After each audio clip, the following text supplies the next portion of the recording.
are certain assignments you begin to do because you are trying to trap a body. God will place laws.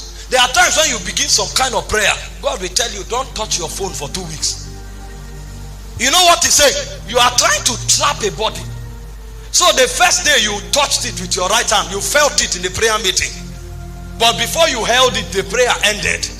So God wants your hand to remain there till the next time you come. So he will stop you from doing a lot of things. Because if you go back to those things, you will remove your hand. So you will come back again, you will repeat what you did today. And you will be shocked that sometimes the next day your hand wouldn't even go as far as it went.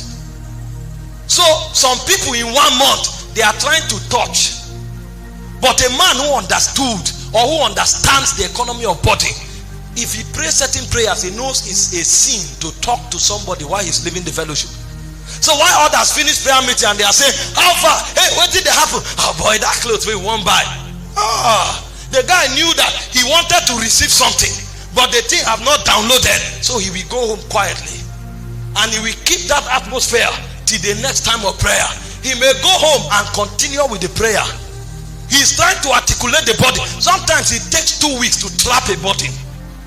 And in those 2 weeks, you must be detached from mortals. You can't relate with people normal. If you relate with them normal, that pregnancy will not come in. It will be aborted before you are impregnated. This is the way of the spirit. And this is how we become relevant. You can go to your job, your office. You may not greet anybody. You are not being rude. You are just trying to trap something. You are trying to, you are, in fact, you can choose to go to work 2 hours earlier so that you don't have to come and greet everybody. You go and hide yourself, and then you keep that atmosphere until you come back to the meeting in the evening again. And when you come back in the evening, as the prayer begins, you continue from where you stopped yesterday.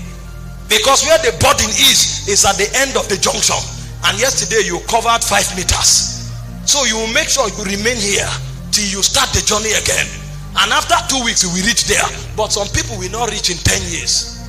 Because they traveled 5 meters. Immediately they left the prayer, they went back.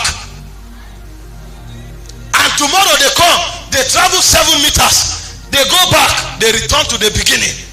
And the next day, maybe they can't even travel the 5 meters again.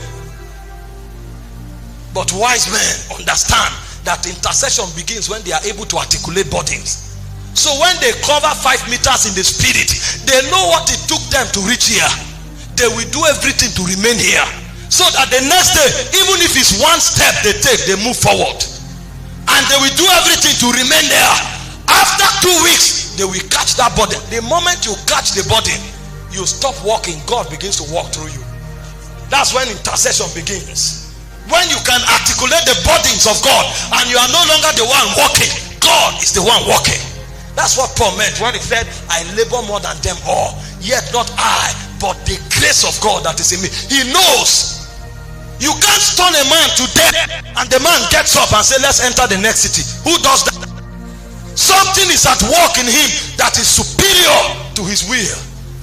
And he said, God is able to do exceeding abundantly above all we can ask or think, but it's according to the power that is at work on our inside. There's something he has called.